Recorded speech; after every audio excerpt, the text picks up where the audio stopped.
Wir fangen direkt an mit einer exotischen und unglaublich leckeren mango-scharfe Soße. Hierfür schneide ich ganz grob welche Frühlingszwiebeln, aber den grünen oberen Teil werde ich nicht verwenden. Habanero Chilis haben einen besonderen tropisch-fruchtigen Geschmack, der perfekt zu fruchtigen Soßen passt. Die sind aber verdammt scharf. Wenn du also nicht regelmäßig scharf isst, würde ich die Samen auf jeden Fall entfernen. Vergiss aber nicht, dir sofort danach die Hände gründlich zu waschen. Ich persönlich lasse die Samen immer da. Ganz wichtig ist, dass die Mangos wirklich reif sind. Nun geben wir einfach die Habaneros, Frühlingszwiebeln und Fruchtfleisch in den Mixer. Für mich nehme ich oft 4 Habaneros und ich finde die Soße nicht so übertrieben scharf. Aber jeder muss das für sich ausprobieren. Dazu kommen auch 2 Knoblauchzehen, eine Karotte, einen Teelöffel Salz, Reisessig und Limettensaft. Nachdem eine cremige Konsistenz erreicht ist, kommt die Salsa für 10 bis 15 Minuten in die heiße Pfanne. Ich fand meine Soße zu dickflüssig, also habe ich noch ein großes Glas Wasser dazugegeben.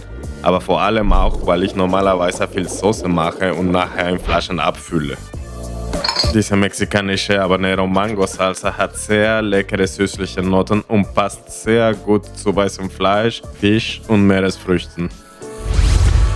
Unsere nächste Soße hat eine feine, cremige Konsistenz mit säuerlichen Noten.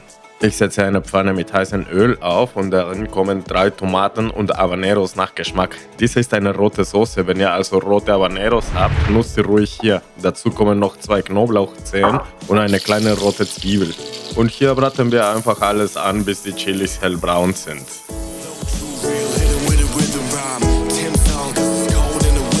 Ich persönlich entferne die Strunke erst nach dem Anbraten, denn die Chilis sind echt scharf und ansonsten muss man öfters beim Braten husten. Anschließend kommt einfach alles in den Mixer rein mit einem Teelöffel Salz. Hinzu kommen auch Öl und Essig im Verhältnis 2:1. Hier habe ich 90 ml Öl und 45 ml Essig dazugegeben.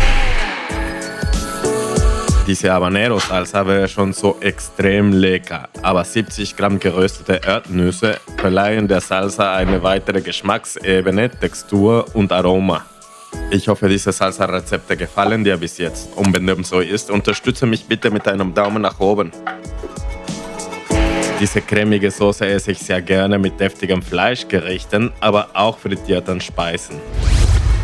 Die nächste mexikanische scharfe Soße ist herzhaft mit einem säuerlichen Aroma und dafür brauchen wir 500 Gramm Ananasfruchtfleisch. Und nun braten wir wieder das Obst mit 2 Knoblauchzehen, eine grob geschnittene Zwiebel und die Chilis an. Habaneros kann man relativ leicht in deutschen Supermärkten finden, aber öfters in kleinen Mengen in Chili-Mix-Tüten. Ansonsten kann man die in größeren Mengen in afrikanischen Lebensmittelläden finden, aber ich werde auch Links hierfür in der Videobeschreibung lassen.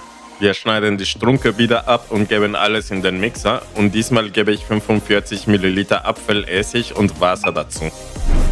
Wir mischen wieder Salz bei und dazu kommt noch einen gehäuften Löffel brauner Zucker. Wenn du keinen braunen Zucker hast, kannst du auch normalen nutzen.